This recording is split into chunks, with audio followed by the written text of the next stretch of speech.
May mga naglalabas po ng mga fake news, ng mga survey. Diba? Hindi ko alam, meron po ba sa inyo nakakita ng mga survey? May ilan po. Sana wala po. Pero may ilan po. May mga lumalabas po ngayon ng mga survey. Pero yung mga survey na yun, mga talagang invento lang. Talagang mga fake lang po. Kaya tayo po mga Pasigueño, maging maingat na po tayo. Hindi po mawawala ang mga tao na susubok na gumawa ng ganyan. May mga tao po kasi na talagang handang magsinungaling para sa makakuha lang ng posisyon o kapangyarihan o para sa pera. Tandaan po natin, nung lumaban po tayo noong 2019, yung mga kinukwento kanina na good governance, yung sinasabi ni Kong Roman, yung mga bago po natin nagagawa, kinukwento ni Vice Mayor Dodot na pag-expand natin ng mga programa gaya ng scholarship. Kaya po natin nagagawa yan. Kaya palaki ng palaki yung budget po natin. Dahil sa mga pagbabago at reforma na pinakilala natin sa ating lungsod. Dahil nung sinabi po natin na lalabanan natin ang korupsyon, hindi po yan basta sinabi lang po natin. Tinaya natin ang buhay natin mismo para magpakilala ng pagbabago sa lokal na pamahalaan po natin. Hindi po biro ang mga ginawa natin. Pag ganyan kalaking budget, isipin nyo, kung 20% ng kickback noon, bilyon-bilyong piso po ang pinag-uusapan natin. Kaya humihingi po ako ng tulong sa inyo, hindi po para sa akin, hindi po para sa politika, kundi para sa katotohanan. Yan po ang hinihingi ko pong tulong sa inyo, na maging maingat po tayo sa mga napapanood, sa mga binabasa po natin, doon lang po tayo papanig sa katotohanan. Pero huwag po mag-alala, dahil sa dulo naman po, alam po ng bawat isa sa atin, ang pinakamalakas na sandata, ano po? Ang katotohanan po. Tama po ba? Ang pinakamalakas na sandata ay ang katotohanan.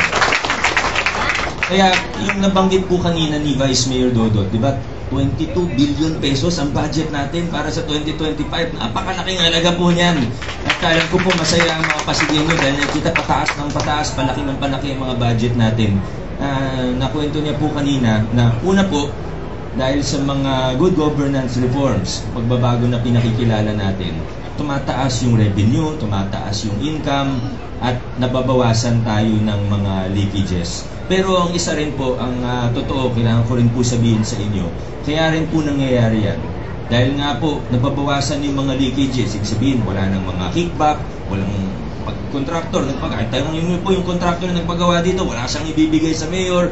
Dahil po dyan, pababa ng pababa yung mga presyo ng mga kontrata po natin. Kaya nagkakaroon po tayo ng savings. Lumalaki ng lumalaki po yung savings natin. Sa totoo, yung 22 billion na yan, hindi yan lahat bagong pera.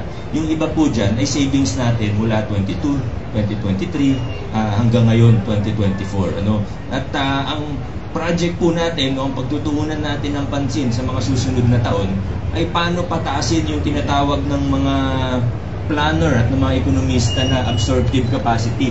Ano po ibig sabihin nun? Ibig sabihin, dapat lumaki yung kayang gastusin ng pamahalaan sa maayos na paraan. Ibig sabihin, dapat sa susunod na mga taon, habang nababawasan yung korupsyon, ngayon naman po ang focus natin, paano pataasin yung nagagastos ng pamahalaan na napupunta sa maayos. So, ibig sabihin, ano pong ibig sabihin yan? Hindi lang po infrastructure ang pinag-uusapan natin, pero kasama po siyempre yung infrastructure. Ang ibig ko pong sabihin, sa susunod na mga taon, pa-expand ng pa-expand, lalawak at lalawak yung mga serbisyo at benepisyo na natatanggap natin mula sa ating pamahalaan. Yan lang po talagang ibig sabihin yan. So halimbawa po, yung scholarship, nagsimula tayo 2019, nasa 11, 12,000 po ang scholars natin. Ngayon po, nasa 25,000 na. Ang target sa next, sa susunod na 3 taon, dapat umabot na tayo ng 30,000 kung hindi higit pa ng mga scholars.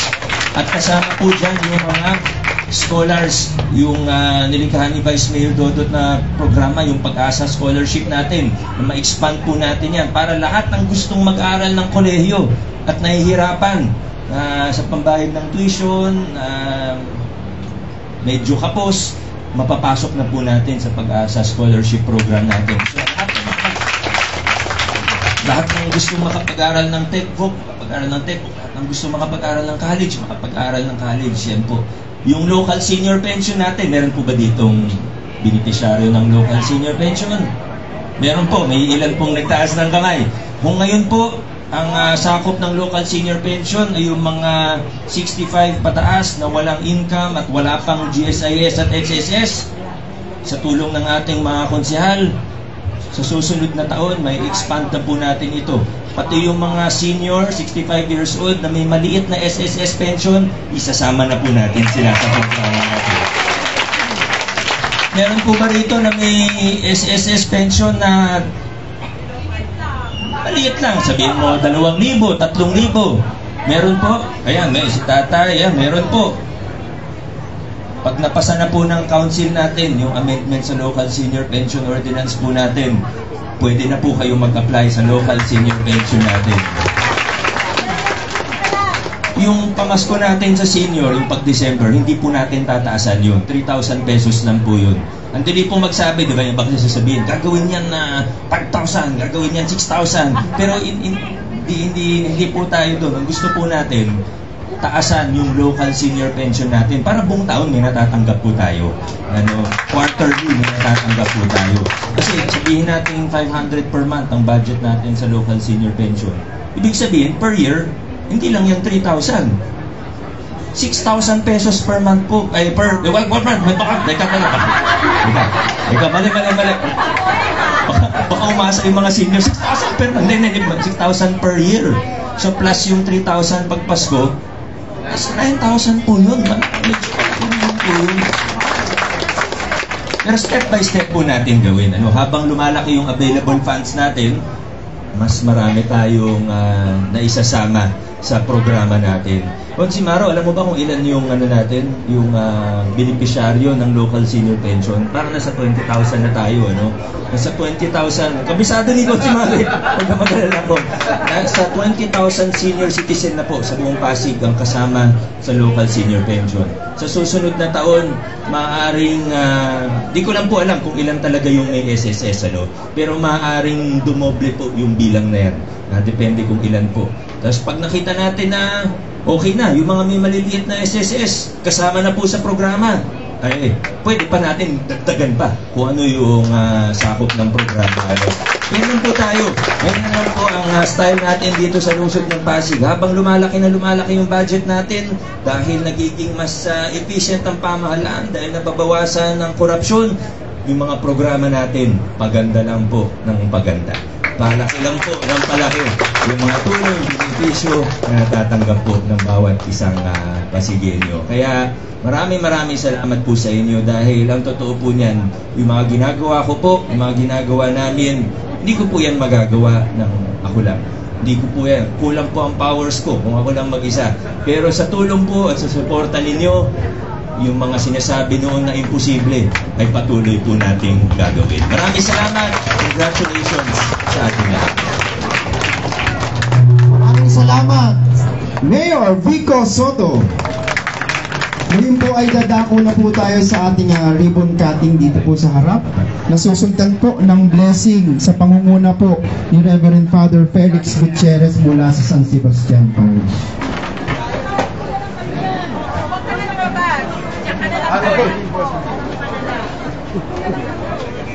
Alright. At the count of 3. Saglit lang po. Si Consi Salvi. Nahipi tayo.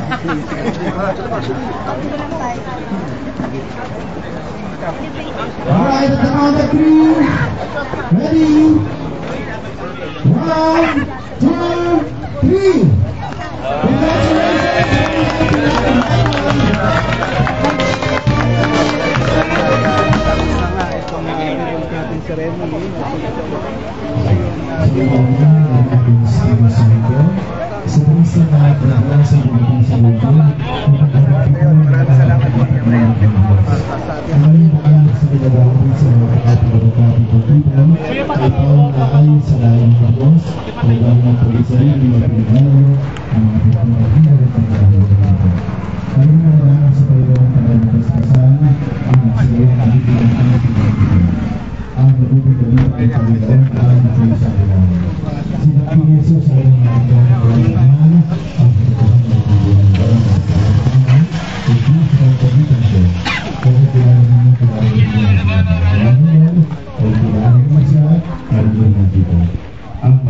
balita ng Panginoon.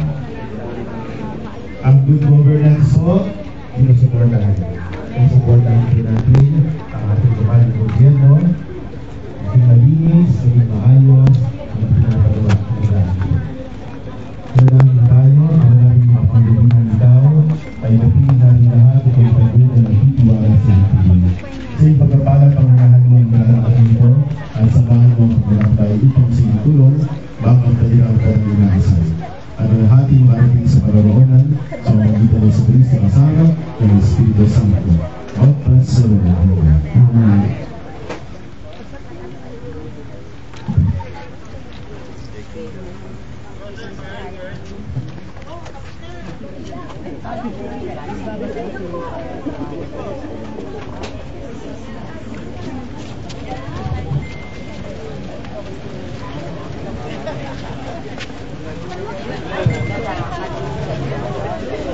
Ayan na nga po mga Pasgenyo, ito po ay inauguration ng kanal at ng kalsada. Ayan po kung makikita natin, bagong-bago ang kalsada at kanal at nasa ayos at maganda ang pagkakaroon ng kalsada mula po sa good governance. Hanggang dito na lang po muna ang live report natin. Maraming salamat at good morning.